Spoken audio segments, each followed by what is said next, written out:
latest White Pod. I'm Stephen Blaine, your host with White Labs, an e-commerce internet marketing agency. Today's guest is Iman. Iman, feel free to let our viewers know a little bit more about yourself and share your background. Absolutely. Thank you for having me. It's always a pleasure to be on a podcast and be able to share my story and our thoughts. But again, my name is Iman Tucker, CEO, owner, and founder of Believe Brand. Believe Brand is an e-commerce Christian-based, faith-based apparel brand, but we also have an entertainment brand in which we travel around the country, and there's a component attached to that we sell these at our shows as well. Awesome. Well, tell me more.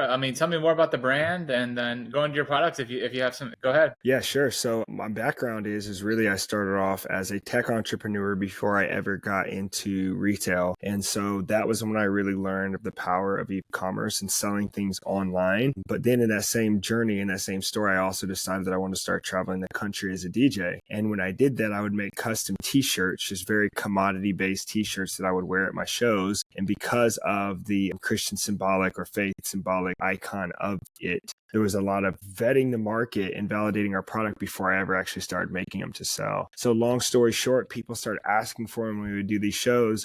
We started selling them at shows, but then with my tech entrepreneur background, I realized I wanted to move more into e-commerce and less physical selling stuff. Who's your target audience? So our target audience has shifted a lot because when we first started, at the time I was just getting out of college, so I didn't really have necessarily the disposable income to buy the shirts for myself. And so at that point, it was for anybody that just wants a t-shirt. But as we started to grow, our target audience changed a little bit, and it started changing into more designer level quality pieces, but still keeping them at a price to where they could be seen as a commodity product instead of a premium product. Awesome. So what makes you different or better than some of your competition out there? Sure. Yeah. I don't know if better is a great way to say it because we really try to make sure that we stay in our own lane and we make products that speak to our customers. But one of the things that is very specific about what we do is we want to make sure that we have the nicest fitting and aesthetically looking pieces. It's very easy just to slap a design onto a t-shirt and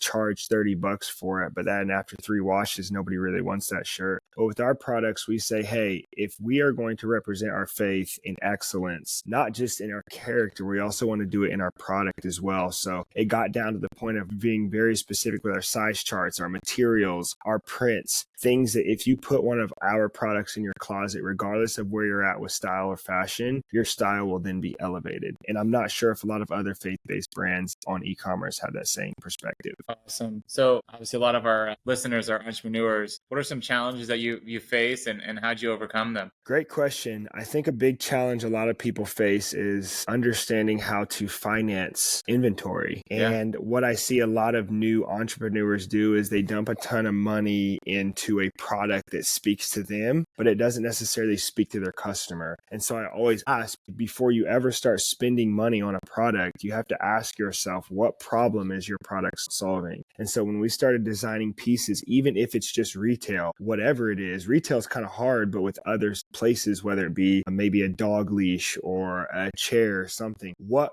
problem is that solving, and then communicate in a problem. And so once we start thinking like that, things like inventory, things like logistics and shipping, all these little things, it started to become clearer for us to solve the problem because we were going from a problem-based thinking, not even just with our product, but with the whole supply chain with it. It makes total sense. It's great. What are your best-selling products? Crazy enough, our best-selling products is we have a bracelet that's Love Everybody. And what we felt like the problem it was solving is sometimes when you're driving around in your car or somebody cuts you off in traffic or somebody doesn't get your order right, it's easy to have animosity or treat this person some type of way. So we want to solve that problem by creating a reminder that you are to love everybody.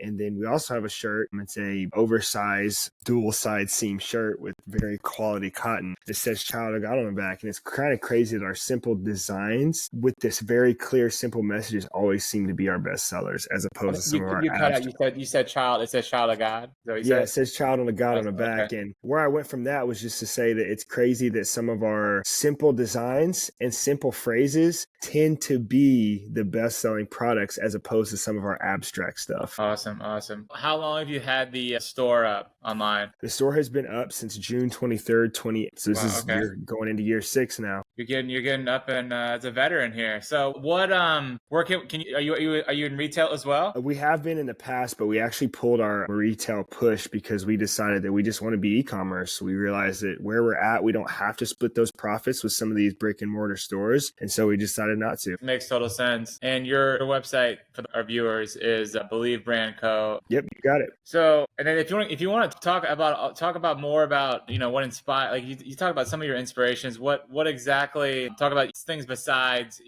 just the products. Go into that if you can. Sure, yeah. So like I said, I started off as a tech entrepreneur, and so we had a software that we sold to companies that allowed them to build apps and websites faster. Mm-hmm. And so in that space of doing e-commerce and learning how to market online, I just grew as a professional. And so then what I realized is if I frame the way we talk about our product or offering better, I can kind of become whatever I want to. And so at the time I had a passion for music and I had a passion for presenting and playing and performing music, but I didn't play any instruments and I couldn't sing. And so that evolved into a career as a DJ, which we've then since worked with Adidas, Nike, NBA, NFL, a lot of really large clients. But it all started from having that training and having that understanding of how to run a tech business and then push that into other industries. Awesome. That's great. So what are some activities that you do to promote the brand and the business? So I always, when people look at our social media, or even our product run, they always look at it and they say, why don't you have more products? And they say, why don't you market on social media more often? Well, the thing about it is if you know and understand your SEO and you know how to spend ads the proper way, and you know that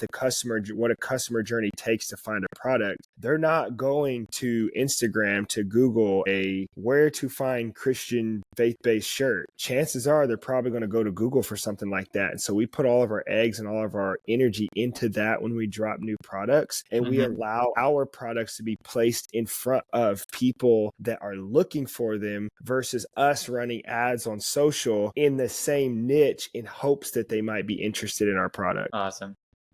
No, it makes total sense. I was looking at everything today. And you're based out of where? I'm based out of Indianapolis, Indiana. I lived there for 12 years. Oh, let's go. Exactly. Are you a Colts fan? I have to be. They're actually one of our contracts with DJing, but all jokes aside, I was a Colts fan long before that. Yeah, I've been a Colts fan since '96. So. Oh, let's go. So you've been through the ups and downs with us. Yeah, of course. I've been there. But my daughter's name is Peyton, so yeah. Oh, that's amazing. Yeah, I'm all there. What is your what's your future plan with the brand? Yeah, our future plan with the brand, we're actually working on it right now. We've been really trying to make products that you can't find outside of any other brand than ours. So we've been working on sweater knits. We've been working on basically pieces that will elevate that corporate but still have a streetwear fashion element to it and look presentable and kind of play more into that middle market as opposed to that commodity lower tier market. And so we've been working really hard for that to figure out what our core products are and what that price point is that would serve our customers and our business at the same time. Awesome. Was there anything else that you want our viewers to know about yourself, the brand, your other business opportunities, anything else that I'm missing for you? You know what? I would say the one thing I want anybody that's hearing this or watching this to know is that whatever that idea that is that you have in your mind or in your heart, my one piece of advice is to draw out a quick plan for it and see how fast you can get that thing alive. I think sometimes we sit on our ideas and we sit on our products too long, and then we find ourselves discouraged or unable to get started. And my best advice is if I can do it with the little understanding I knew about business and a little understanding I knew about design with zero design background experience, I believe that you can too. And just build that confidence over time. And the sooner you do it, the sooner that confidence is going to come. Well, man, I appreciate you coming on, and your answers were perfect. I appreciate it. Steven, thank you so much for having me.